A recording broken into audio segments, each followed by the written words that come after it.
Mais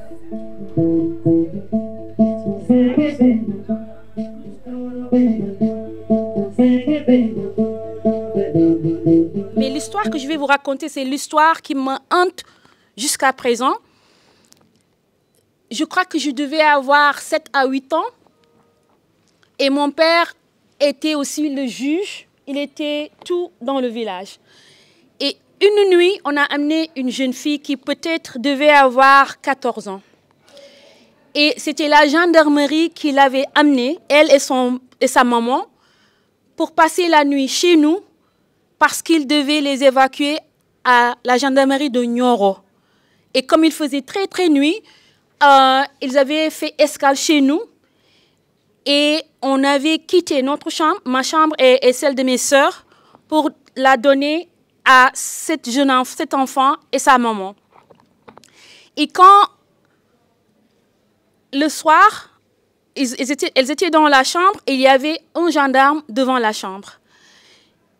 Et à un moment donné, comme j'étais très curieuse, je regardais à travers l'autre porte comment elle se comportait et elle pleurait. Sa maman pleurait, mais elle disait à sa maman, arrête de pleurer, arrête de pleurer. C'est pas toi, tu n'as rien fait, c'est moi. Et c'est après, le lendemain, elles ont quitté, on les a amenées à la gendarmerie. C'est après que j'ai su que elle avait fait un avortement clandestin. Elle avait même donné naissance à l'enfant et elle avait enterré l'enfant. Et le chien de la famille, parce que c'était une famille de bergers, a déterré l'enfant et l'a amené. C'est comme ça qu'on a su qu'elle avait tué l'enfant. Mais ce qui m'intriguait est que pourquoi est-ce que la maman aussi, on l'a amenée? Mais c'est parce que le papa a dit qu'elle en savait quelque chose. Et pourtant, cette jeune fille, elle a été violée. Elle a été violée, elle n'a pas pu avoir accès à l'avortement. Elle a donné naissance à l'enfant dans la bergerie, je veux dire, et elle a enterré l'enfant. Et là, ça fait plus de 40 ans. Plus de 40 ans, et nous avons les mêmes problèmes. Nous avons les mêmes problèmes qu'il y a 40 ans. Ce qui me ramène à ce panel-là, on a des questions à nous poser, on a aussi des réponses que nous devons peut-être apporter. Et je suis très ravie d'être là avec mes sœurs qui sont les expertes sur le terrain ou bien même en matière de... Vous avez parlé de la banque d'idées ou bien d'un laboratoire d'idées comme Enrich Bowl. Et j'aimerais bien écouter et que vous nous partagez vos expériences. Mais pour commencer, je vais vous donner la parole pour que vous parliez de, globalement et selon votre expertise, comment est-ce que vous comprenez ce panel-là, et spécialement Thila Ñu Bokk. Pourquoi Thila Ñu Bokk? Merci beaucoup. Bonjour tout le monde. Je suis Madame Bigué Bamboy, je suis sage-femme de profession. J'ai tenu à être présentée comme sage-femme, malgré que je sois encore la présidente de l'Association nationale des sages-femmes d'État du Sénégal. C'est avec plaisir que nous avons accepté de faire partie de cette activité-là. Parce qu'au-delà de notre profession de sage-femme, nous sommes engagés dans la lutte pour la promotion des droits des femmes, mais surtout par rapport à l'avortement médicalisé. Et je voudrais que vous me permettez de remercier une dame qui... c'est avec elle que j'ai pu, avant même d'être présidente de l'Association des sages-femmes, connaître c'est quoi la task force, et un peu comprendre les lois au niveau du Sénégal et avoir le courage de pouvoir parler de l'avortement médicalisé partout, même si officiellement on ne devrait pas le faire. Et elle s'appelle Ami Sakho, donc elle est dans la salle. Elle a été la coordinatrice pendant une dizaine d'années de la task force et elle nous a vraiment permis d'avoir, comme je l'ai dit, aussi bien le courage, mais également cet engagement de se dire toutes les femmes, mais surtout les filles que nous rencontrons. Parce que dans notre quotidien en tant que sage-femme, nous recevons tous les jours des cas de viol. Nous recevons tous les jours des cas d'avortement clandestin que dans notre jargon qu'on appelle les AP, c'est-à-dire avortement provoqué. Et peut-être que notre vécu, pas forcément nous, mais notre entourage nous a peut-être programmés pour ne pas être celle qui pointe le doigt par rapport à ces personnes-là qui viennent pour un avortement provoqué. Parce que nous avons compris qu'ils ont plus besoin d'aide que de les pointer. Mais également, en tant que sage-femme, la loi parfois est là comme une épée de Damoclès et qui, par méconnaissance, on a toujours compris ou on a toujours voulu nous contraindre à dire que ces personnes-là sont fautives et que vous devez, comment on dit, les dénoncer. Et quand on voit en termes de santé, ce qu'est la définition de la santé de la reproduction, qui parle de bien-être physique, alors que nous, on s'occupait en termes de soins que du physique. Mais on nous dit un bien-être social et un bien-être mental. On se dit il faudrait que nous aussi, qu'on s'engage pour faire en sorte que la santé soit de mise. Parce que prenant en compte tous les paramètres, tous les volets de la définition qu'a donnée l'OMS, mais également en termes de santé sexuelle. Parce que pendant longtemps, on pensait que la sexualité, c'était quelque chose qui n'avait pas de relation directe avec la santé. Et le fait qu'il y ait ce concept de santé sexuelle nous a également permis de comprendre que pour que la personne, surtout la femme et les filles, puissent être épanouies dans leur vie, puissent être des agents de développement, il nous faut vraiment investir dans cette santé sexuelle-là, faire en sorte que tous les personnels de santé, quelle que soit leur qualification, puissent comprendre ces déterminants-là, mais également être des relais, être des personnes qui vont communiquer sur l'importance de la prise en charge de cette santé sexuelle pour que, comme on ne veut plus que les femmes meurent en donnant à la vie, qu'elles puissent rester en vie tout en donnant la vie. Merci beaucoup. Merci Madame Bigué. Donc, Maïmouna. Merci beaucoup, Maram. Je suis docteur Maïmouna Ndoye. Je suis juriste spécialiste en genre et développement. Et je travaille à Equipop en tant que référente genre et approche féministe. Et c'est un grand plaisir d'être là avec vous et un honneur pour échanger sur ce thème crucial. Donc, je tiens à remercier les organisatrices de l'activité pour l'invitation. Alors, Sila Nyoubok, pourquoi cette grille de lecture ou encore cette porte d'entrée? Je pense qu'elle est très bien choisie parce que lorsqu'on parle de sexualité des femmes, on a tendance à être très focus sur le côté procréation. Donc, on considère que c'est une sexualité qui doit être procréative et pas du tout jouissive.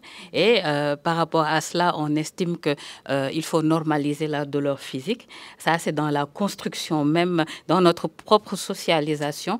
On a tendance à considérer que même, par exemple, les douleurs menstruelles, c'est quelque chose de normal. On nous dit, digen birbuy métti, voilà, c'est peut-être plus grave pour les garçons, etc. Donc, on a tendance à normaliser cette douleur-là. On a tendance, dans la construction, justement, de l'idéal de féminité, à mettre un focus sur le mariage, justement, et la sexualité procréative, et justement faire en sorte qu'il n'y ait aucune aspiration à un bien-être et à une vision un peu plus large de la santé qui prenne en compte les droits. Et je pense que c'est essentiel de parler de cela, d'autant plus que depuis 30 ans, avec la CIPD, la conférence internationale sur la population et le développement, donc c'était en 1994, on a eu un changement de paradigme essentiel qui est que les questions de population, elles ne devaient plus être pensées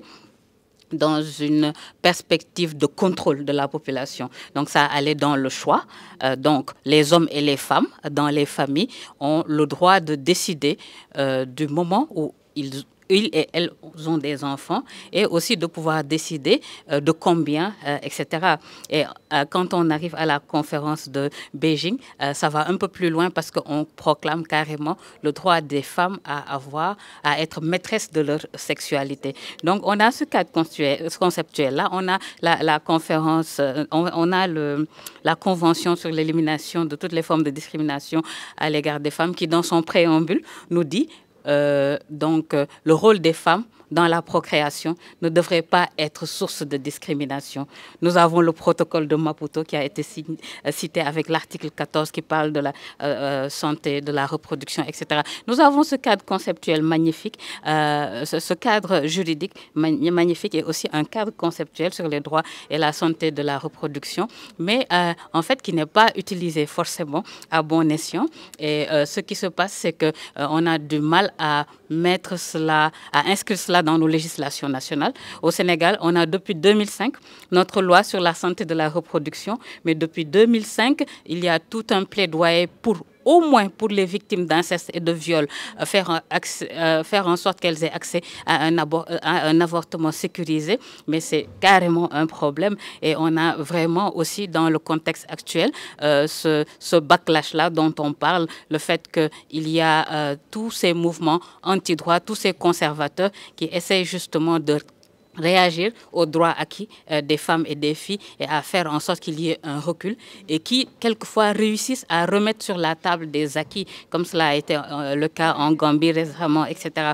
Donc, en fait, je crois que c'est très important de pouvoir tirer la sonnette d'alarme et de dire si l'agneau bok, l'équité sociale, le fait de pouvoir avoir ce bien-être-là, physique, mental, spirituel, dans tous les plans. Donc, c'est vraiment à prendre en compte aussi pour les femmes. Merci. Alors, je vais ajouter quelque chose à votre question. Et, nous sommes dans une démocratie et vous avez parlé de démocratie et je crois qu'une démocratie ne peut pas marcher s'il n'y a pas d'équité entre les citoyens. Donc, comment est-ce que Enrich Bold, dans votre travail, dans votre programmation, vous faites pour que l'équité sociale, surtout la santé reproductive des femmes, constitue une partie de la démocratie? Merci beaucoup, madame. Je remercie déjà les panélistes avec qui je suis sur ce plateau-là. En fait, pour moi, la question d'équité sociale d'abord, je vais d'abord commencer par ça, à quoi ça fait référence selon moi. Quand on parle d'équité sociale en rapport avec la santé de la reproduction, je pense que c'est aussi l'idée de la disponibilité des services pour tous et toutes, notamment pour toutes. Je vais revenir sur le tout là pour montrer qu'on a des spécificités à l'intérieur même de la catégorie femmes. Parce qu'aujourd'hui, on peut parler de la santé de la reproduction, mais l'idée c'est de voir est-ce que les services sont disponibles pour toutes. Une fois j'étais dans le nord du Sénégal pour faire des enquêtes, c'était dans le cadre d'une étude. Et j'avais rencontré une femme vivant avec un handicap. Cette femme-là me disait que quand elle était en accouchement, elle avait toute la peine du monde pour monter sur la table d'accouchement. Et justement, ça fait poser une question. Donc, ce qui veut dire qu'il n'y avait pas de disponibilité en matière de services. Et je pense qu'aujourd'hui, quand on adresse ces questions d'équité sociale, il faudra aussi s'interroger pour voir comment les politiques publiques de santé prennent en compte les inégalités systémiques, et comment aussi elles essayent de les gommer. Je pense que ça, c'est une question centrale dans la notion d'équité. Parce qu'aujourd'hui, une femme qui est en situation de handicap, quel que soit le niveau d'handicap, si cette femme-là arrive dans une structure de santé quelconque, ça peut être pour des consultations quelconques, doit pouvoir trouver les services qu'il faut et qui sont adaptés à sa situation spécifique. Je pense qu'être très regardant sur les spécificités, pour moi, quand on parle d'équité, c'est un peu ça, en fait. Être capable, en fait, de les identifier, mais également d'apporter des solutions à ça. L'autre chose dont je voulais parler, c'est que quand on dit femmes, les femmes, on est une réalité plurielle. C'est-à-dire qu'à l'intérieur, il y a des spécificités. Et je pense qu'aujourd'hui, les services de santé sexuelle et reproductive ne sont pas toujours sensibles, attentifs à cette pluralité-là, à ces spécificités-là. J'aimerais juste à ce titre, pour renforcer davantage la notion de Silagnou Bok, donner l'exemple des professionnels du sexe au Sénégal. Les professionnels du sexe au Sénégal, c'est une catégorie en fait qui est très confrontée à des réalités qui sont spécifiques en matière de santé sexuelle, en matière de sexualité. Comment même aujourd'hui au Sénégal, on va te dire pour être inscrit dans le carnet sanitaire, pour pouvoir faire ses visites médicales, gynécologiques, il faudra avoir 21 ans. Et en disant ça, on laisse en rade toutes les filles qui n'ont pas encore 21 ans, alors qu'aujourd'hui, on sait que le travail du sexe, ça se fait aussi avec des filles qui ont moins de 21 ans et qui sont dans une précarité extraordinaire et qui sont exposées à des infections sexuellement transmissibles, qui quelquefois sont confrontées à des clients qui leur imposent d'avoir des relations sexuelles non protégées. À l'issue de ces relations, elles peuvent avoir des grossesses non désirées. Avec ces grossesses non désirées, elles peuvent tenter à faire des avortements non médicalisés. Je pense qu'avec cette cible-là, on est en plein dedans sur les questions de santé de la reproduction. Alors que quand on va dans nos politiques publiques de santé, on voit que ces personnes-là ne sont pas prises en compte. Et peut-être que je pourrais revenir un peu sur les dispositifs qui sont mis aujourd'hui en avant dans le pays pour être dans cette question d'équité-là. Mais on voit que c'est des dispositifs qui sont aussi portés par des ONG. L'État du Sénégal, on voit qu'il n'y a pas grand-chose qui est fait. On voit que même les systèmes de médiateurs, ce qu'on appelle les médiateurs pour pouvoir accompagner ces personnes spécifiques-là, sont souvent aussi des personnes qui sont prises en charge par des ONG, par des financements. Et nous savons tous et toutes que nous sommes dans un contexte de raréfaction des financements. Je pense qu'on aura aussi l'occasion de discuter de ça pour ne pas trop monopoliser. Et ta question sur qu'est-ce que Enrich Bol fait par rapport à cette question-là d'équité, notamment sur les questions de santé de la reproduction. Nous ne travaillons pas sur la santé de la reproduction, mais sur les questions de justice sociale, de justice de genre, on touche aussi à ces questions d'équité-là pour dire que toute personne, quelle que soit sa spécificité, quelle que soit son origine ethnique, quelle que soit son origine géographique, son sexe, quelle que soit sa spécificité, doit avoir les mêmes opportunités, les mêmes ressources. Si dans un pays, il y a des ressources quelconques en matière d'éducation, de santé, de logement, de je ne sais pas quoi, il faudra que tout le monde en fait puisse y bénéficier, mais toujours en tenant compte des spécificités s'il y en a, notamment le handicap ou d'autres spécificités qu'on peut trouver dans la société en tant qu'humain. Merci. Merci beaucoup. Madame Bigué, vous avez parlé des concepts tantôt. Pourquoi est-ce que les concepts sont si importants et comment est-ce que vous arrivez à communiquer ces concepts-là aux comment on appelle les patientes, par exemple, qui ne comprennent pas le français et, par exemple, la plupart de ces concepts sont en français. Comment est-ce que vous arrivez dans votre travail au niveau en tant que sage-femme, comment est-ce que vous arrivez à traduire ces concepts-là en des termes qui sont appropriés pour la patiente? Merci beaucoup. Je voudrais tout d'abord dire que c'est pas évident parce que dans notre formation de base, on n'a pas été formaté, excusez-moi de la redondance, par rapport à comment traduire ces concepts-là. Nous les comprenons, nous les intégrons dans les services que nous offrons et dans la manière dont nous faisons les prestations, mais ce n'est pas évident de pouvoir les traduire par des mots qui soient pas trop techniques. Parce qu'en fait, l'erreur que nous faisons depuis des années, c'est que nous utilisons trop de termes techniques qui fait que on ne se comprend pas. Et ça crée une incompréhension où le prestataire est là, il dit j'ai fait ce que j'ai à faire, je fais tous les efforts. Les bénéficiaires sont là, ils disent nos attentes ne sont pas satisfaites, on ne se comprend pas. Donc pendant longtemps, on n'a pas très bien compris où était le problème.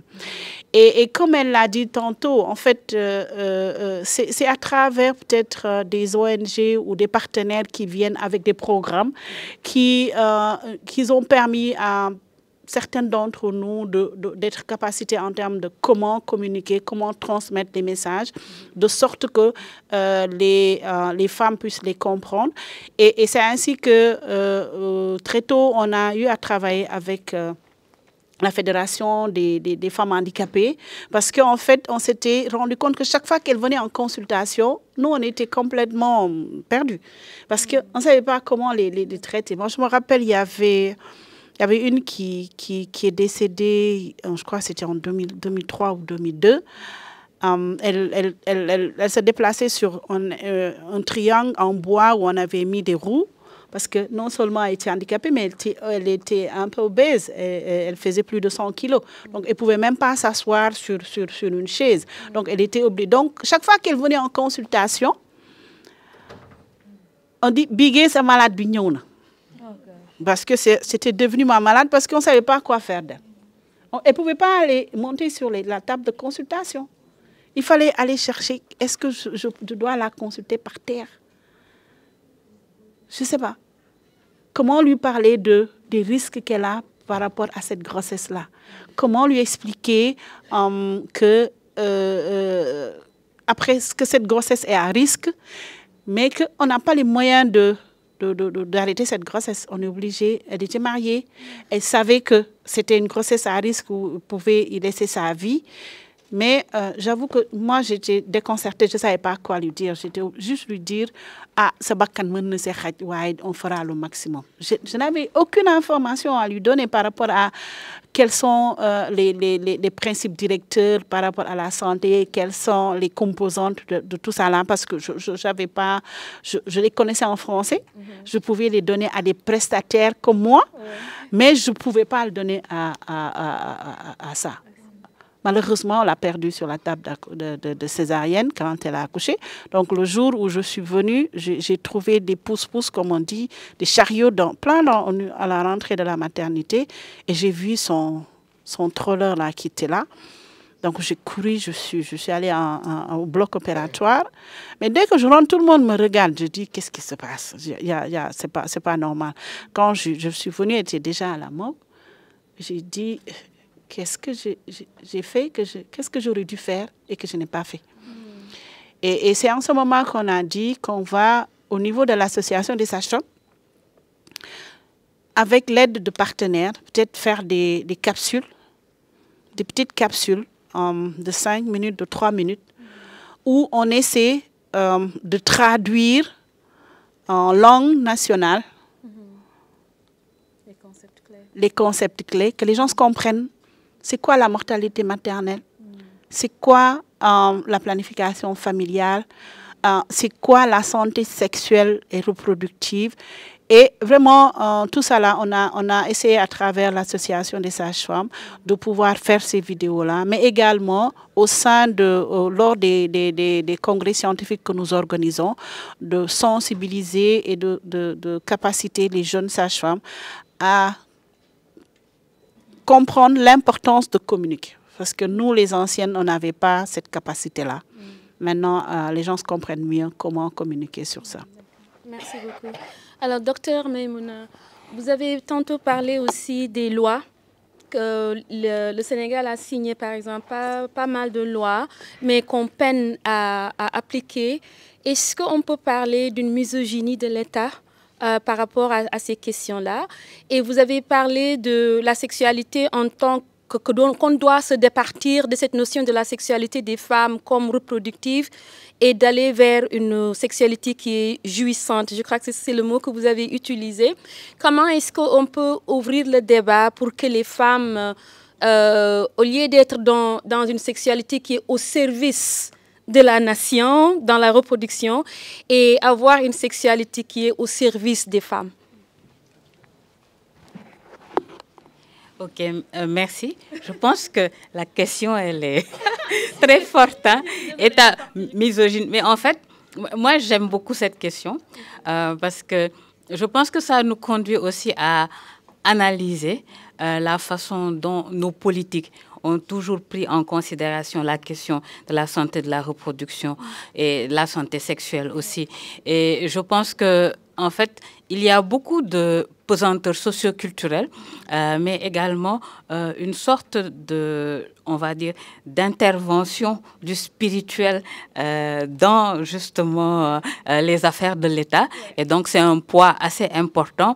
Et en fait, on sait qu'aussi au niveau de nos communautés, il y a quand même des réalités qui sont pas mal ancrées, des choses qui sont tabous. Et peut-être que je vais repartir sur la question de la construction de la féminité dans notre pays. Et donc, en fait, moi, j'ai tendance à dire que on aime bien sublimer la féminité, mais on la sublime à travers des rôles de sacrifice. Et je crois que sacrifice, c'est le mot-clé qu'on met en avant. Et en fait, je pense que si on regarde un peu l'évolution, justement, des choses par rapport aux aspects liés à la santé de la reproduction, ce que je peux dire, c'est que notre pays, c'est un pays qui, en tout cas, gère très bien ce côté politique étrangère, diplomatie. On ratifie tout ce qu'il faut ratifier. On est partie prenante de toutes les rencontres. Mais notre politiquement correct, on y tient.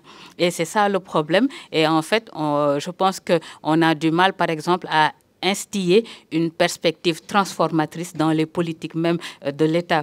Et c'est ça qui fait que Awad a tantôt parlé de la situation des professionnels du sexe. On sait qu'elles sont dans une situation extrêmement difficile. Depuis les années 60, il y a ce texte qui dit, bon, sans légaliser la prostitution, qui dit que, ben oui, il faut un carnet de santé.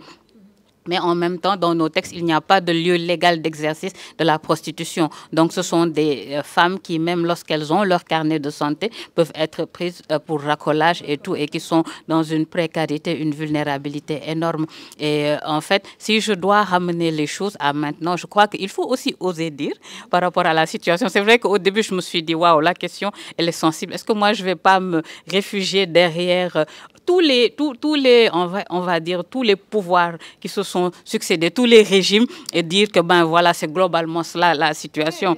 Maintenant, je pense que quand même, il faut que je puisse oser dire que depuis quelques années, et je crois depuis une certaine transition politique qui a été précédée de certaines violences, on va dire, il y a une vulnérabilité accrue des femmes. Et en fait, le discours sur les femmes est devenu très sexiste. Et en fait, il s'est tellement popularisé. Et je pense qu'il y a eu, je ne sais pas comment l'appeler, mais surtout au niveau de la jeunesse, aussi bien des jeunes garçons que des jeunes femmes, on s'est rendu compte qu'il y a une sorte de, en fait, de langage très sexiste, une culture du viol qui se retrouve partout, sur TikTok, sur tous les réseaux sociaux. Et en fait, on a tendance à penser que aussi ça résonne quelque part avec un certain discours qui, comme pour nos mamans qui s'étaient battues pour l'indépendance, a tendance à dire, écoute, l'heure est au patriotisme, il faut arrêter de parler de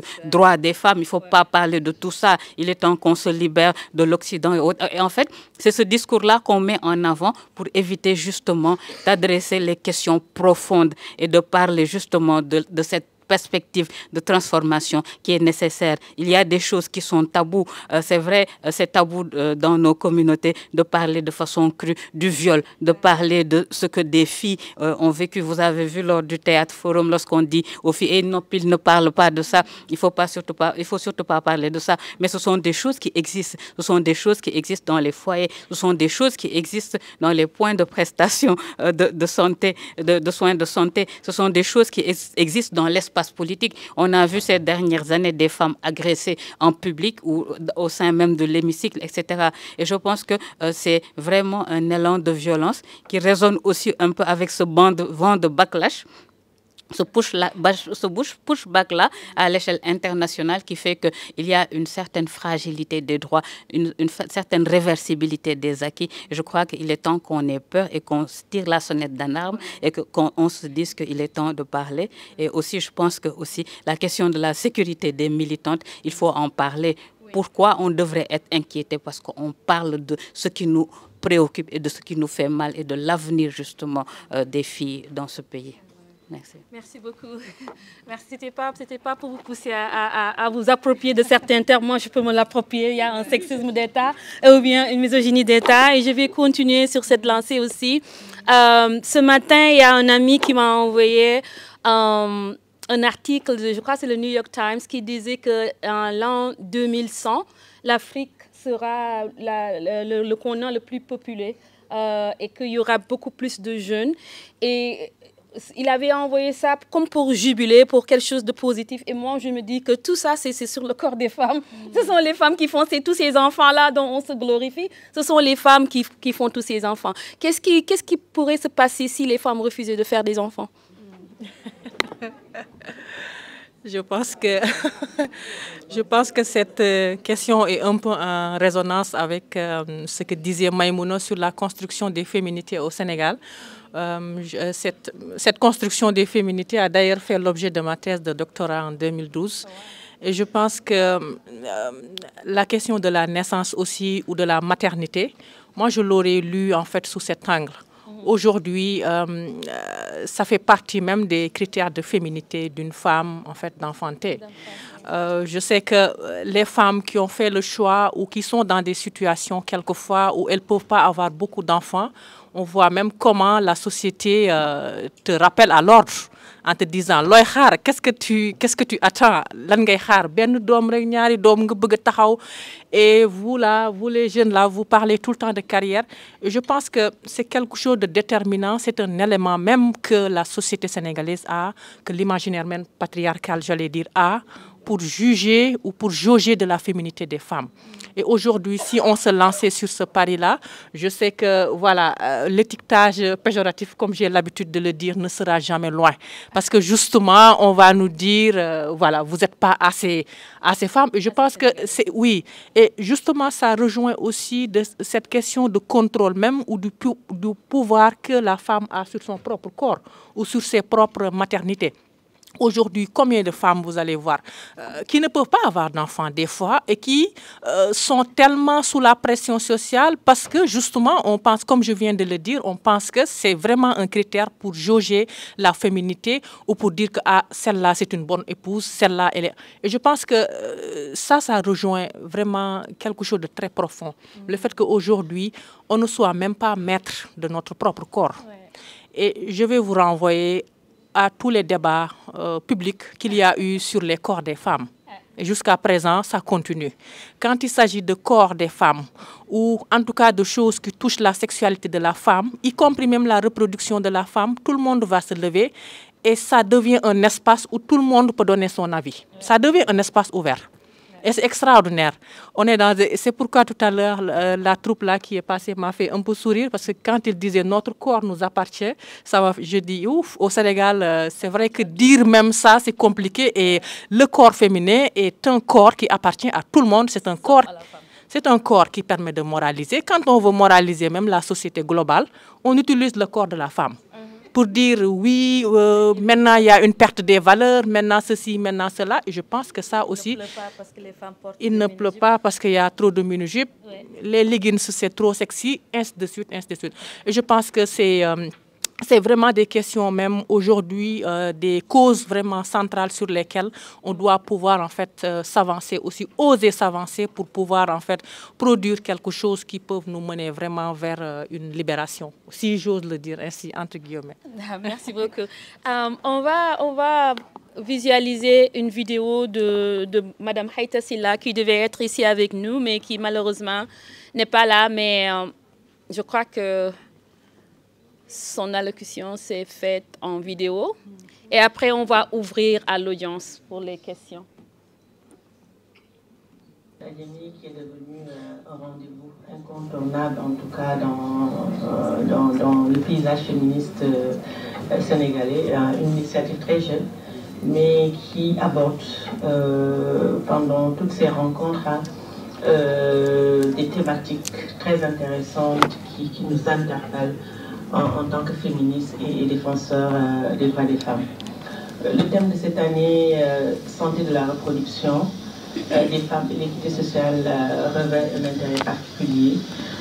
Tout d'abord, la santé comme service social de base est un droit fondamental et nos gouvernements doivent, ont en tout cas l'obligation de délivrer un service public de santé de qualité aux citoyens. La santé de la reproduction et l'équité sociale sont donc deux notions qui sont étroitement liées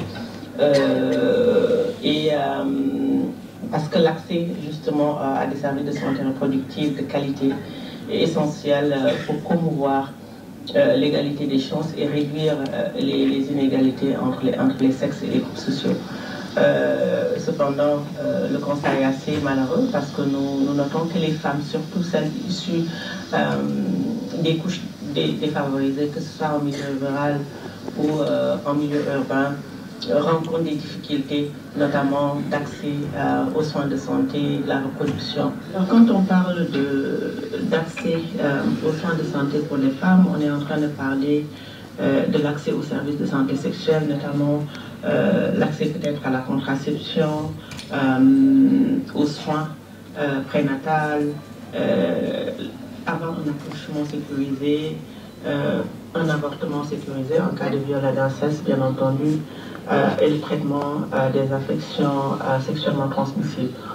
On parle également de l'éducation en matière de santé sexuelle pour permettre justement des choix éclairés et autonomes, parce qu'on dit souvent que le corps de la femme appartient à tout le monde, sauf à la femme, donc il faudrait que les femmes aient accès à des informations sur la santé sexuelle pour prendre les décisions qui les interpellent en tant que femmes en toute autonomie. L'autre aspect, quand on parle de santé de la reproduction, c'est la prévention et le traitement des complications liées à la grossesse, par exemple, à l'accouchement, qui sont parmi les principales causes de mortalité chez les femmes, surtout dans les pays comme les nôtres, les pays à faible revenu. Donc si nous regardons tous ces trois aspects-là que j'ai énumérés, l'accès aux services de santé, l'éducation sexuelle, la prévention et le traitement des complications liées à la grossesse, si nous regardons tous ces aspects-là, on se rend compte que l'état de la santé reproductive des femmes est catastrophique. Je crois que c'est le mot, parce que beaucoup de femmes n'ont pas accès aux infrastructures de santé, surtout en milieu rural et dans les périphéries, parce que dans la banlieue dakaroise aussi, ou bien dans les quartiers populaires de Dakar, les femmes font face au même problème que les femmes font face en milieu rural. Nous avons aussi la vétusté, sinon l'absence d'un plateau technique qui laisse vraiment à désirer. Donc les soins également ne sont pas des soins de qualité. On a la problématique de l'accès aux médicaments et l'accès à l'information tout court. Donc si nous regardons tous ces aspects-là, on peut se dire, sans se tromper, que l'état de la santé reproductive des femmes, en tout cas au Sénégal, est catastrophique. Alors, ActionAid, comme vous le savez, c'est défini sans équivoque comme une organisation féministe. Toutes les questions concernant les droits des femmes nous interpellent et nous y travaillons. Au Sénégal, nous travaillons depuis longtemps. Par exemple sur les mutilations génitales féminines qui continuent d'être un fléau dans certaines régions du Sénégal où ActionAid intervient, notamment dans les régions de Kédougou, de Tamba et de Kolda. Nous avons également mis en place des clubs de jeunes filles dans ces différentes régions où ces questions-là sont débattues, sont discutées. Au niveau national, nous faisons également le plaidoyer avec d'autres acteurs qui travaillent sur les questions de santé sexuelle des femmes et surtout sur les FGM avec des partenaires par exemple comme Ambref, comme l'ambassade de Grande-Bretagne entre autres. Donc ActionAid va continuer dans le cadre du travail que nous faisons dans le domaine de la justice de genre justement à traiter toutes les questions qui nous interpellent, qui interpellent les femmes et dont les femmes sont confrontées, surtout les femmes en situation de vulnérabilité. Cela s'ajoute le fait que la majorité des femmes ne travaillent pas ou sont dans le secteur informel. Et qui dit secteur informel dit un secteur où il n'y a pas de couverture maladie, il n'y a pas de couverture sanitaire. Donc, on note dès lors une discrimination entre les femmes qui sont dans l'administration, ou en tout cas ont un travail formel et ont accès à une assurance maladie, et les femmes qui n'en ont pas, qui représentent également la majorité des femmes. Pour moi, c'est un véritable problème. Les femmes, vraiment, de mon point de vue, sont mal en point en matière de santé reproductive. Et vraiment, pour pallier à cela, je crois qu'il faudrait des actions concrètes pour renforcer l'équité sociale, notamment en investissant, par exemple, dans les infrastructures de santé, dans les zones marginalisées, en subventionnant les services de santé reproductive pour les populations les plus vulnérables. Nous avons vu, par exemple, la couverture maladie universelle, surtout pour les personnes âgées. Mais je crois qu'on devrait réfléchir à un scénario comme ça pour les femmes également, surtout les femmes qui sont en situation de vulnérabilité. Je crois qu'il faudra également lutter contre la stigmatisation à travers la sensibilisation dans les communautés sur l'importance de la santé reproductive, c'est-à-dire permettre aux communautés d'avoir accès à l'information par rapport à la santé reproductive pour leur permettre justement de faire des choix éclairés. Il faudra aussi renforcer les droits sexuels et reproductifs des femmes, notamment en rendant les politiques publiques inclusives, surtout les politiques publiques en matière de santé. Et le dernier point, non moins important, c'est vraiment la formation du personnel médical pour offrir des soins respectés et adaptés à toutes les populations. On a toutes sortes d'anecdotes que les femmes rencontrent dans le cadre de la santé de la reproduction, que ce soit au niveau des consultations gynécologiques, au niveau de l'accouchement, des traitements vraiment qui ne sont pas de nature à respecter leur dignité de femme. Alors, c'était Madame Reita Silla, directrice pays de Action Aid. Beaucoup de substance. Oui, vous avez des choses à ajouter. Donc, je vous donne chacune 2 minutes pour qu'on fasse un autre tour de table avant de donner la parole à l'audience. C'est bon? Merci beaucoup. Peut-être juste pour rebondir, j'ai particulièrement apprécié le moment où elle parle de cette inclusion qui est nécessaire par rapport aux politiques. Et je crois que ça fait écho à un concept qu'à Equipop on utilise beaucoup et qui est le concept de démocratie en santé féministe. Et en fait, le concept de démocratie en santé, c'est un concept qui renvoie à une démarche d'impliquer tous les acteurs dans la définition des politiques, mais également dans leur mise en œuvre. Et quand on dit tous les acteurs, ce n'est pas uniquement les acteurs gouvernementaux, c'est aussi la société civile, c'est large, c'est les communautés, c'est donc les ONG, mais c'est aussi les militants et militantes sur le terrain, militants des droits humains, pour les droits humains. Et en fait, je pense que c'est très intéressant dans une perspective féministe de réfléchir à cela, parce qu'en fait, les actions que les féministes peuvent faire sur le terrain, ce sont des actions qui peuvent éveiller pas mal. Et quand j'ai entendu tout à l'heure, par exemple, en suivant le sketch qui a été fait, mais également quand j'ai entendu parler de ce qui se fait sur le terrain par rapport à cette créativité, je me dis, mais c'est très intéressant de pouvoir de temps en temps percuter à travers une communication créative et forte sur le terrain, cette présence qui choque justement, qui choque et qui des fois malheureusement est brimée, ou bien peut-être on tente de la brimer, et c'est pas aussi facile que cela. Et donc je pense que c'est très important de réfléchir donc à ce concept de démocratie en santé féministe. Et j'ai beaucoup apprécié aussi lorsqu'elle parle du fait qu'il faut que les prestataires de soins soient formés pour pouvoir donner les meilleurs services, mais également avec justement cette empathie et cette ouverture. Et c'est clair que je crois que c'est très présent, mais en fait, de plus en plus, on en parle, cette question des violences gynécologiques et obstétricales. Et on sait que nous savons toutes et tous que c'est une question qui est très tabou. Et aussi, j'apprécie quand Mme Bigué-Bambodj en parle parce qu'elle dit, ben oui, quand on est dans le milieu, on a tendance juste à considérer qu'il y a certaines choses, il ne faut pas les souligner en termes de choses qui ne vont pas ou qu'il ne faudrait pas faire. Je pense que c'est central que cette question des violences gynécologiques et obstétricales, on puisse l'adresser.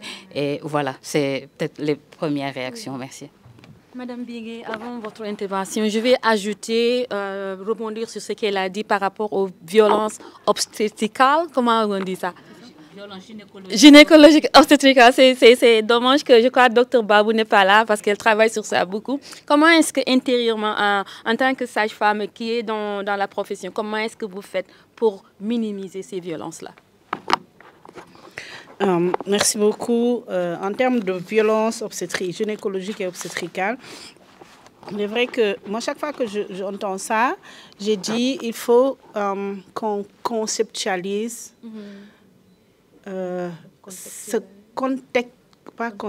contextualise ce concept.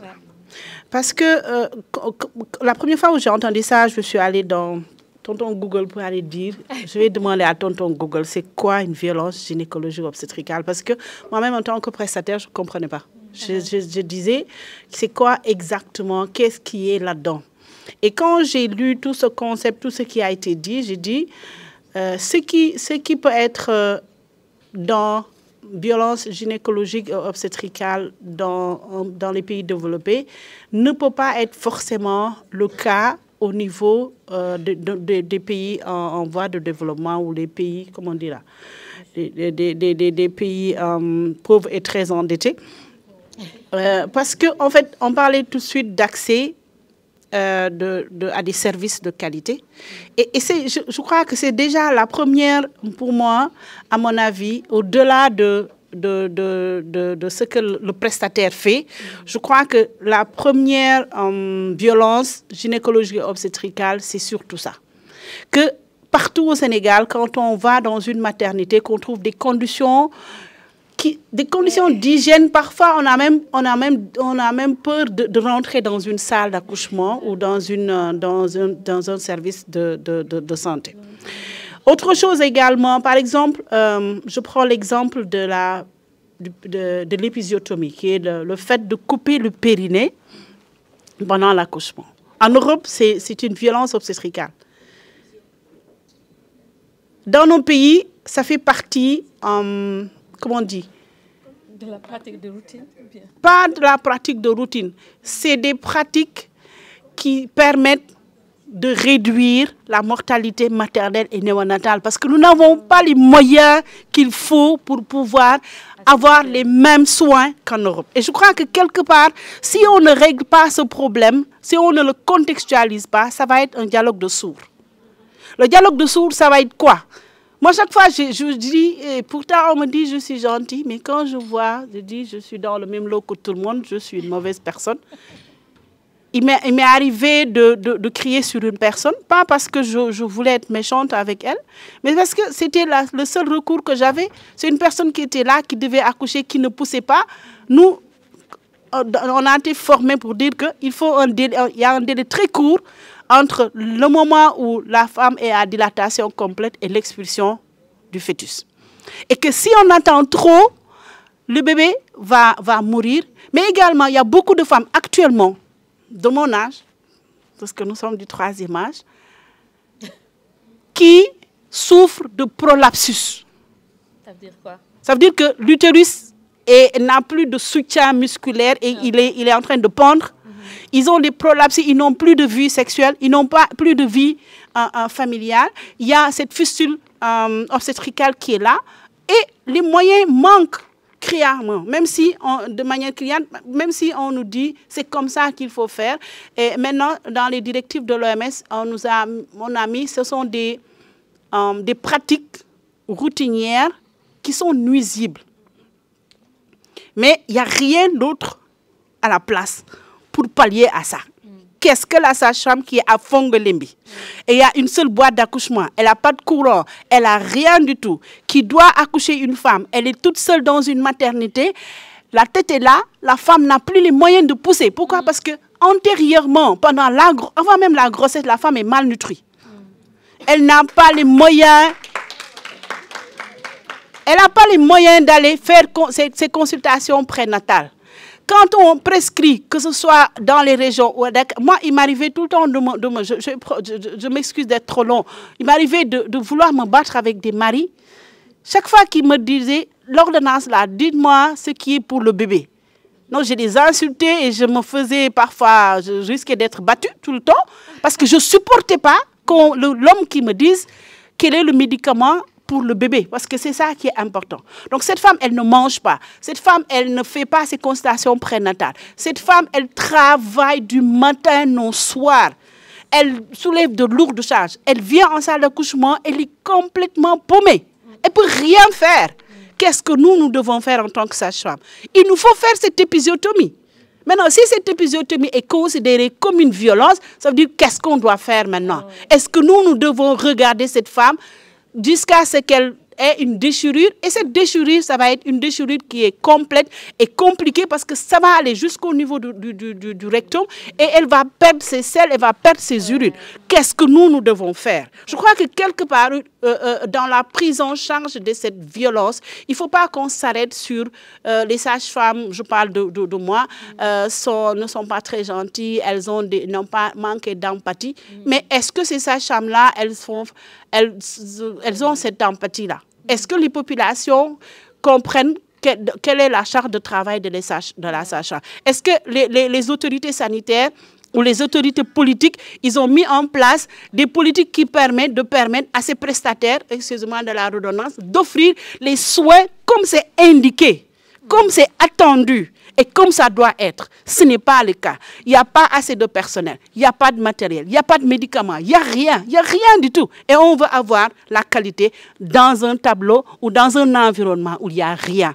La qualité ne serait jamais possible dans ces conditions-là. Merci. Merci, oui. C'est intéressant, dès français de Faner, parce qu'elle est toujours en train de dire excusez-moi de la redondance et moi je ne vois pas de redondance. Parce que si c'était moi, j'allais utiliser prestation 5 fois dans la seule phrase. Donc de toute façon. Okay. Moi je pense que en fait ce que vous avez dit, ça permet d'avoir une compréhension plus profonde même de la problématique. Et j'aime bien cette idée de contextualiser et de se dire, oui, c'est vraiment toute l'importance de partir sur une approche holistique. On ne peut pas régler les choses en étant focus sur un seul problème. Il faut prendre en compte la totalité, la totalité du problème et des réalités sur le terrain. Et je crois que aussi c'est important d'activer le registre droits humains. Il y a les obligations des États aussi.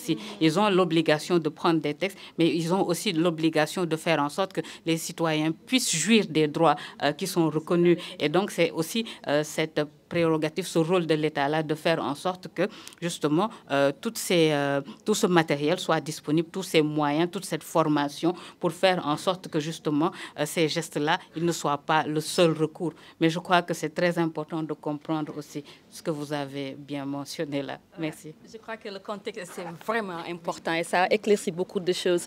Vous avez 2 minutes, madame. Ok, moi, c'était juste par rapport à ce que Haït disait, en quoi ça fait résonance chez moi. Sur quoi, plus spécifiquement? Je pense qu'elle a parlé de la formation du personnel. C'est une chose hyper importante dans la mesure où ça peut vraiment être une formation sur l'accueil discriminatoire. Faire de telle sorte que le personnel puisse faire un accueil qui peut prendre en charge tout le monde. Et je pense que nous sommes dans une culture quand même où il y a beaucoup de stigmatisation des fois. On fonctionne des fois sur la base d'énormément de préjugés. Parce qu'aujourd'hui, une personne qui va dans une structure sanitaire, si le personnel de santé, je ne parle pas de tout le monde encore une fois, et quand on fait ces pointages, c'est juste par rapport aux brebis galeuses qui sont dans certains secteurs. On sait que tout le monde n'est pas comme ça, mais dans certains corps de métier, notamment le personnel sanitaire, on peut trouver en fait quelquefois des postures qui sont discriminatoires par rapport à l'endroit de certains groupes. Supposons, je connais le statut sérologique d'une patiente qui vient se faire consulter. en tant que personne qui a été socialisée dans une société voilà, qui a une certaine façon de voir voilà, les personnes vivant avec le VIH ou d'autres catégories, on peut être en fait tenté de reproduire ça même dans l'exercice de sa profession. Et je pense que ça, c'est beaucoup nourri par tout ce qui est stigmatisation, Khaïta en parlait, mais également tout ce qui est préjugé, tout ce qui est également cette incapacité à prendre de la distance par rapport à ce que la société nous dit sur tel groupe et choses. Et je pense que la question de l'accès à la santé, c'est une question en fait d'humanité, c'est une question de droits humains. Et que, voilà, quelle que soit la spécificité de la personne, on doit pouvoir lui donner les services qu'il faut et les services de qualité avec l'empathie qu'il faut. Maïmouna en parlait, mais également avec cette dose-là d'humanisme. Je pense que c'est hyper important aussi en termes d'accueil et de formation du personnel. Merci beaucoup. Alors, merci. Nous ouvrons maintenant la parole à l'audience. S'il y a des questions. Madame la modératrice, la seniorité est une construction sociale. Et je suis, moi, pour l'égalité. Donc, je voudrais juste intervenir sur... Je ne vais pas intervenir sur toutes les thématiques qui ont été abordées. Elles ont été toutes passionnantes. Je voudrais juste intervenir sur les concepts, parce que c'est vraiment quelque chose d'extrêmement important. Et je vais commencer par challenger celles qui nous ont invités. Donc, le panel s'appelle Équité, égalité. Ma question est-ce que l'équité est un concept féministe? Quand l'équité est mise en œuvre, que deviennent les rapports sociaux entre les hommes et les femmes, entre les générations, entre les riches et les pauvres? Entre équité et égalité, quand on est féministe, quel est le concept qu'on doit utiliser? Toujours dans les concepts, il y a un concept de violence obstétricale gynécologique. Tous les concepts ont une histoire. Donc, je ne vais pas revenir sur l'histoire de ces concepts-là. Mais il ne faut pas oublier que la plupart de ces concepts ont été élaborés par des féministes. Et quand elles les ont élaborés, le problème n'était pas un problème d'empathie. C'était un problème de positionnement. Quand une femme se dit féministe, quelle que soit sa profession, elle est au service de qui? Ce n'est pas une question d'empathie. Quand une femme vient, Madame Bigué Bambo nous a bien expliqué ce qui se passe dans les services, dans les salles d'accouchement. Ça, c'est vrai. Mais d'un autre côté, est-ce qu'il est possible, je dis bien, est-ce qu'il est possible, avant que cette femme-là ne tombe enceinte, est-ce qu'elle a eu les informations? Qui donne les informations? Est-ce qu'elle a eu les services? On sait que les services ne sont pas bons. On sait beaucoup de choses. Mais en face de ça, en tant que féministe, qu'est-ce qu'on fait? On est de quel côté? Ça, c'est la question que je me pose. Et en ce qui concerne l'avortement, tout ce qui concerne le contrôle des femmes sur leur corps, c'est une lutte permanente. Si vous vous souvenez, pendant la campagne électorale aux États-Unis, l'un des points les plus importants, c'était l'avortement. Si vous vous souvenez, après les élections aux États-Unis, en France, les femmes ont demandé que l'avortement soit inscrit dans la Constitution française, tellement elles avaient peur que ce droit leur soit retiré. Donc, quand le protocole de Maputo a été adopté par l'Union africaine, c'était à la suite de luttes que des femmes d'Afrique ont menées. Nos gouvernements et l'Union africaine n'ont pas voté ces textes pour nous faire plaisir. Ça veut dire simplement que, sachant ce qui s'est passé depuis les années 80, les années 90, la lutte va être longue pour que les femmes maîtrisent leur corps. Et je vais prendre un point, moi, qui m'a toujours semblé extrêmement important, et je me demande si les jeunes féministes réfléchissent assez à ce point. C'est quoi les alliances? Parce que le jour où l'Union africaine a adopté ce texte, c'était parce qu'il y avait un secrétaire qui était Alpha Omar Konaré, qui était intelligent. C'était un homme, hein. Il n'était pas un féministe, mais il était intelligent. Il savait ce qu'il faisait. Il a fait adopter ce texte-là.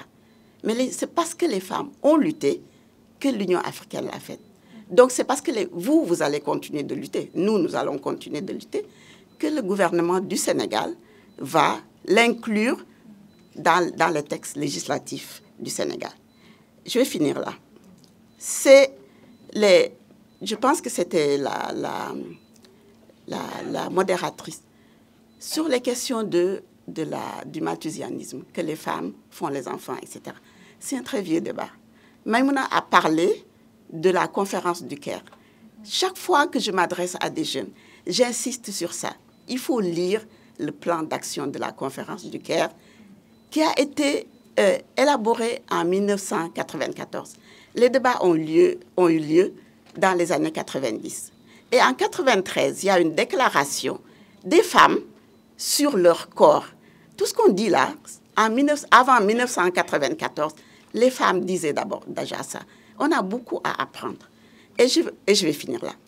Vous savez, la plupart des concepts dont on parle aujourd'hui, ce sont les femmes du Sud qui les ont élaborés.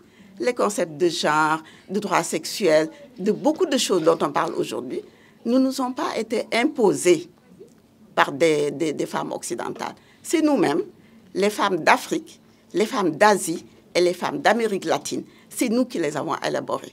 Nous devons les comprendre, nous devons les utiliser à bon escient. Merci beaucoup. Merci beaucoup. Hein. Ce panel est vraiment passionnant. Ndegem dajale dañuy waxtaan, n'est-ce pas? Et on essaie de voir à partir de ces conversations-là, qu'est-ce qu'on peut faire, dans quoi nous pouvons nous engager et qu'est-ce que nous pouvons changer. 2 ou 3 choses m'ont interpellée. Et je trouve que quelque part, on n'a pas répondu jusqu'au fond à ces questions-là. Maram a posé la question de la sexualité des femmes et de la jouissance, du fait que ça devient comme un service à la nation que les femmes font, donc, et leur propre plaisir est complètement mis de côté. Et ça, je trouve qu'on n'en a pas parlé. Et c'est important d'en parler dans un pays où, Khaïta l'a dit, on mutile encore les femmes pour empêcher cette jouissance-là. Nous nous préparons avec Nakissi Savané sur la question des mutilations génitales féminines. Et nous avons vu ce qui s'est passé en Gambie, quand des gens se sont levés pour essayer de changer encore la loi pour réautoriser les mutilations, parce qu'il y a eu des gens qui ont été arrêtés et parce qu'ils le font. Au Sénégal, c'est une pratique courante, qu'on se dise la vérité, et pas seulement dans le sud-est. Dans le nord du Sénégal, c'est très pratiqué. Et sur les questions, et je passe sur cette question pour aller vers l'autre question autour des violences génitales et obstétricales, il y a beaucoup de conséquences liées à ces questions de mutilation génitale féminine lors des accouchements. Sur cette question particulière, je pense qu'il y a beaucoup à faire. Les sages-femmes sont des femmes. Ce sont des femmes sénégalaises qui sont éduquées, comme les hommes sénégalais, souvent, à ne pas donner de la valeur aux femmes et à ne pas considérer la vie des femmes. Ce n'est pas parce qu'elles sont sages-femmes qu'elles sont différentes. Nous sommes toutes socialisées à donner plus de valeur à la vie des hommes qu'à la vie des femmes. Et nous sommes toutes socialisées à soutenir et à supporter la douleur des femmes. Une femme qui souffre, c'est acceptable pour la plupart d'entre nous. Et ça, c'est une déconstruction qui est nécessaire pour le personnel soignant aussi, parce qu'ils viennent avec ce bagage-là. Je suis désolée, que l'on soit en Europe, en Afrique ou en Asie, et qu'on est sage-femme, on a les moyens de parler gentiment à une femme. Parler gentiment, il n'y a pas de moyen par rapport à ça. Je suis désolée. Ça peut être difficile, on peut avoir peur pour la vie d'une femme et on peut lui dire, si tu ne pousses pas, tu es en danger. Mais on ne peut pas insulter une femme qui est en train d'accoucher et qui ne comprend même pas ce que veut dire pousser. Au moment où on te dit pousse, tu ne sais même pas pousser, ça veut dire quoi?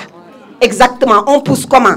Il faut que quelqu'un te dise, fais comme si tu allais faire caca, pour que tu comprennes de quoi on parle. Donc, je pense qu'il y a un travail sérieux à faire autour de cette déconstruction-là sur la douleur des femmes. Parce qu'on te le dit, même dans nos familles, tu vas souffrir, tu dois souffrir. Et cette souffrance-là n'est pas seulement dans l'accouchement, on te le dit aussi dans le mariage et dans d'autres cercles. Et que tu dois accepter ces souffrances et que tu dois vivre avec cela. Moi, je pense qu'il y a un souci là-bas. Et tu as posé la question et tout le monde a fait « Ah, et si les femmes refusaient de faire des enfants ?» Mais ça se passe déjà. Dans certains pays, dañuy neexal jigéen ñi pour ñuy jur léegi. Parce que si tu dois risquer ta vie, risquer ta carrière et en plus ne pas avoir le droit sur les enfants à qui tu donnes naissance, mais à un moment donné, les filles intelligentes vont commencer à se dire bah, je ne vais pas en faire ou bien je ne vais pas en faire beaucoup. Et nous, moi je me dis que donner naissance aux enfants, c'est un service qu'on fait à toute la nation. Les enfants auxquels on donne naissance, ils ne nous servent pas qu'à nous. Ils servent toute la nation. Donc toute la nation doit participer à nous aider à faire ces enfants et à nous maintenir en vie quand on les fait. Merci beaucoup. Je vais essayer de faire vite. Merci beaucoup. Du coup, je me présente. Je m'appelle Aïcha Rassoulsem. Je suis la directrice de l'association Yewi qui travaille sur l'hygiène menstruelle et la santé menstruelle des jeunes filles. Et on n'a pas parlé de jeunes filles aujourd'hui, c'est dommage, parce que c'est les premières aussi victimes de cette mauvaise bienveillance ou ce manque de bienveillance des professionnels de santé. Moi, elles m'ont dit concrètement qu'elles ne vont pas voir des sages-femmes, parce que quand elles vont voir des sages-femmes, on les traite mal, on les insulte, ou alors on leur dit « yo les outils sages-femmes », alors que khalenga. Pourtant, c'est des jeunes filles qui font face à des infections, juste parce qu'elles ont une mauvaise hygiène menstruelle et elles ne savent pas avec qui en parler. Donc, qu'est-ce que vous faites en fait avec ces jeunes filles-là? Ou qu'est-ce que vous faites en tant que sage-femme pour sensibiliser vos sages-femmes à apporter ce service aux jeunes filles et à leur parler? Parce que comme madame vient de le dire, la bienveillance, elle coûte 0 franc. Merci. Bonsoir, moi c'est Matou Amar, je suis chargée de plaidoyer à l'Alliance nationale des jeunes pour la santé de la reproduction et la planification familiale.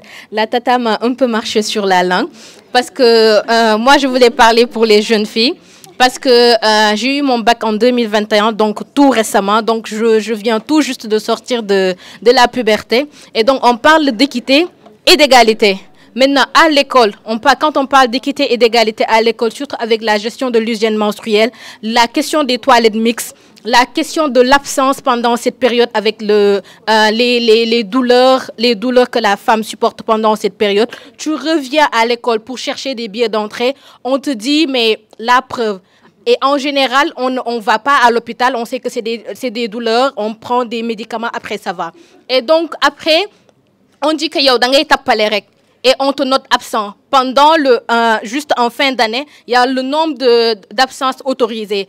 Et tu as atteint le nombre d'absences autorisées, directement, on te renvoie de l'école. Donc, quelquefois, on se rend compte que la question de l'hygiène menstruelle peut être source d'absentéisme scolaire. Et même du fait qu'il y avait UNICEF aussi qui avait fait une enquête, on se rend compte que pendant le moyen et le secondaire, on a vraiment parlé de maintien, mais pendant le moyen et le secondaire, on se rend compte qu'il y a beaucoup de femmes qui sont déscolarisées. Et ça, c'est un point. Actuellement, on parle d'agenda de transformation Sénégal 2050. À travers l'axe 2, on parle de capital humain.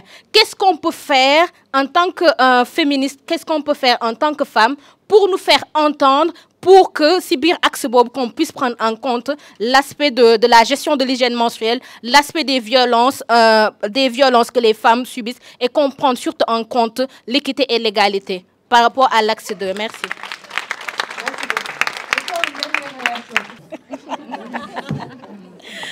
Merci beaucoup, Bigué. Bonsoir à toutes et à tous. Moi, c'est Aïssatou Ndiaye et je coordonne le comité de plaidoyer pour l'autorisation de l'avortement médicalisé en cas de viol et d'inceste. Merci beaucoup à nos chers panélistes. C'était assez intéressant de parler de la question de la santé et de la reproduction. Donc, moi, je voudrais juste parler d'un aspect qui est lié à l'aspect intersectionnel entre la santé de la reproduction, accès aux soins et la hiérarchisation des pouvoirs. Parce que comme on le sait, le corps de la femme est politique. Donc, contrôler le corps de la femme, c'est vraiment contrôler tout ce qui est dynamique sociale, économique et culturelle, qui fait qu'aujourd'hui, je pense que Maram en a parlé, par rapport à la question de la jouissance de la femme. Tata Maram. Et je pense que par rapport à cette question aussi également, je pense que tout est influencé par la hiérarchisation des pouvoirs, comme on le dit. Et on limite aussi également leur liberté de choix, quelque part, qui sert à contrôler un peu et à renforcer le système patriarcal qui est vraiment, qui n'est pas en faveur des femmes. Et je pense que c'est intéressant qu'on puisse voir comment, c'est des réflexions que je mets sur la table, comment est-ce qu'on doit déconstruire la hiérarchisation des pouvoirs, comment on doit rendre le pouvoir aux femmes sur le contrôle de leur corps. Parce qu'on sait que le fait que ce contrôle soit exercé sur le corps des femmes a des relations de cause à effet sur la société, notamment sur l'épanouissement des femmes, que ce soit dans le domaine sanitaire, économique, social. Merci beaucoup. Alors, merci aussi aux panélistes, Awa, Bigué et Fatou. Alors moi, par rapport aux questions que j'avais, certaines ont été prises en charge. Donc je vais revenir avec Awa un peu sur la question de l'accompagnement des partenaires, des bailleurs, comme vous l'avez soulevé dans votre intervention. Aujourd'hui, on fait face à une certaine peut-être rarification des financements, des fonds qui accompagnent les organisations. Parce qu'il faut le dire, la question de l'avortement médicalisé et le parent pauvre par rapport à tout ce qui est politique ou mesures d'accompagnement. Qu'est-ce qu'aujourd'hui, en termes de riposte, qu'est-ce qui est prévu? Et ça, c'est une question qui interpelle autant Awa que Fatou de Equipop, Maïmouna du moins de Equipop, excusez-moi, il y a Fatou Diop avec qui je travaille toujours et je fais cette confusion. Donc Maïmouna, qu'est-ce qui est fait par rapport à l'accompagnement des organisations de la société civile par rapport à ce plaidoyer pour l'accès à l'avortement médicalisé en cas de viol ou d'inceste? L'autre question, c'est à Bigué. Alors, en termes de mécanismes mis en place par l'Association des sages-femmes du Sénégal, tout à l'heure, vous avez parlé des capsules vidéo que vous aviez faites, mais peut-être qui souffrent d'absence de visibilité, parce que beaucoup n'en ont pas accès. Ça aussi, c'est un des problèmes qui a été noté. Mais le point le plus marquant, c'est la question de la dénonciation des cas. Parce que souvent, dans les structures de santé, quand une personne arrive, ce qui est le premier réflexe des acteurs de la chaîne de prise en charge, c'est la dénonciation. Alors qu'elles n'ont pas cette obligation. Qu'est-ce que vous, en tant qu'association, vous faites pour venir à bout de ce problème? Ça, c'est important. Et je voudrais que vous puissiez y revenir un peu. Il y a aussi la question du point du mari. Ça aussi, c'est parce qu'on a parlé de violence gynécologique et obstétricale et le fait que les femmes n'ont pas de pouvoir sur leur corps, qu'est-ce que vous dites par rapport à cela? Est-ce que souvent l'autorisation est demandée ou bien on le fait en faveur de l'homme? Bonjour, je me présente Madame Bari Diena Bangom. Je suis cinéaste, actrice, scénariste et réalisatrice. J'aimerais juste rebondir sur ce qui a été dit ici, qui est très important, et il y a la maman qui parlait de la jeunesse. Je dirais que c'est une couche hyper importante qui a beaucoup à dire, parce qu'il fut un moment où on parlait de l'ASBEF, je ne sais pas si c'est toujours d'actualité ou pas. C'était un cadre qui leur permettait de s'exprimer, et en toute discrétion. Parce que moi qui suis aujourd'hui cinéaste, j'ai la chance ou la malchance parfois d'être en contact avec eux. Et après des projections, mais c'est tout le monde qui a envie de dire quelque chose, c'est tout le monde qui a une question qui taraude la tête, qui veut une réponse, mais qui n'ose pas en parler à sa maman ou en parler à sa famille. Donc pour moi, développer ces cadres de discussion serait quelque chose à ne pas trop banaliser. Bien au contraire, ce serait bien de mieux promouvoir des cadres d'expression pour cette jeunesse comme l'ASBEF ou peut-être ça pourrait être appelé autrement. Voilà, moi c'est ça que je voudrais dire. Sinon, je félicite tout le monde Et voilà, au plaisir de continuer nos échanges. Merci beaucoup. Donc, je vais réagir alors sur un seul des points qui est relatif à la sexualité jouissive. Et je vais rebondir spécifiquement par rapport à ce que Koumba Touré disait. Et en fait, je disais, mais je suis tout à fait d'accord avec vous parce qu'en fait, quand on parle des droits reproductifs, c'est parce qu'au Sénégal, déjà par rapport aux droits reproductifs, on a des difficultés. Mais en fait, la démarche, c'est de parler de droits reproductifs et sexuels. Et en fait, le droit d'être maîtresse de son corps et de sa sexualité et de pouvoir avoir une sexualité jouissive et sans contrainte. Et par rapport à la question spécifique de l'excision, moi, j'aime bien parler de droits sexuels parce que moi, ma thèse, je l'ai faite sur l'excision en lien avec les droits sexuels. Et ce que je soutiens, c'est que le meilleur argumentaire pour faire face à l'excision, ce sont les droits sexuels. Parce que quand on parle de l'argumentaire médical, vous allez toujours trouver des gens pour dire, mais on va anesthésier, on va faire en sorte que ce soit dans un lieu propre. Lorsque on parle d'intégrité physique, on va nous dire, mais attendez, qu'est-ce que vous faites alors des piercings, des scarifications, c'est relatif et autres. Mais en fait, la question des droits sexuels, elle pose vraiment la question, au-delà de la sécurité de sa personne, ça pose la question de l'autodétermination individuelle sur son propre corps. Et la question, elle peut être choquante, mais est-ce que je veux d'un clitoris ou pas? C'est pas alors que je suis petite que je peux décider de ça ou qu'on peut décider de ça pour moi. C'est à moi de décider. Est-ce qu'à un moment donné, cet organe, il m'incommode ou pas? Et je pense que ce n'est pas des questions que les femmes se posent lorsqu'elles arrivent à un certain âge. Donc, du coup, il faut qu'on laisse aux petites filles leur clitoris pour qu'elles puissent vivre leur sexualité. C'est ça que je pense. Merci. Laissez les clitoris intacts. On laisse les clitoris intacts. OK. Laissez les clitoris intacts. OK. D'accord. Donc, je crois que c'est un message qu'il faudrait que nous aussi nous engageons à relayer. Je voudrais vraiment remercier les différentes personnes qui ont posé des questions ou donné des suggestions. Par rapport à la déconstruction de la douleur, je m'inscris dans cela parce que, comme on dit, même nous, avant d'être sage-femme, on est femme, on est sénégalaise et on a été éduqués comme ça. Et chaque fois que je dis, ce n'est pas une personne est désagréable parce qu'elle est sage-femme, non, c'est parce que c'est sa nature à elle. C'est parce que peut-être ce sont ses valeurs au niveau de sa famille, au niveau de comment elle se voit. Mais parfois également, ça peut être une personne qui peut-être se dit parce que maintenant je suis accomplie, parce que je suis quelqu'un, donc j'ai peut-être un pouvoir supérieur et qu'il faudrait que j'imprime ce pouvoir au niveau des autres. Mais en tant qu'enseignante, ce que nous leur disons à l'école de base déjà, veut dire qu'on n'est pas sage-femme, on est sage-femme simplement parce qu'il y a les femmes qui viennent vers nous. Sinon, il n'y a rien qui nous différencie de la femme sénégalaise parce que le mot femme qui est dans notre profession nous montre que nous sommes des femmes comme tout le monde. Mais le sage veut dire qu'on doit avoir une attitude, on doit avoir des aptitudes, mais on doit avoir des comportements. Mais ça, c'est des choses dont nous sommes conscientes et que nous essayons du mieux que nous pouvons à faire intégrer cela, que les gens le comprennent et que, comme on dit, c'est surtout cette relation que nous avons avec la douleur. Parce que tout de suite, quand vous parlez, j'ai dit, bon, j'ai fait 38 ans de sage-femme, mais la douleur, chaque fois, je disais aux femmes, c'est normal que vous ayez mal. Parce que non, c'est comme ça, parce que c'est comme ça qu'on a été formaté, c'est comme ça qu'on a été socialisé, voilà, c'est le terme que vous utilisez. Et nous, on prépare la femme dans la préparation à l'accouchement, on les prépare même à subir la douleur.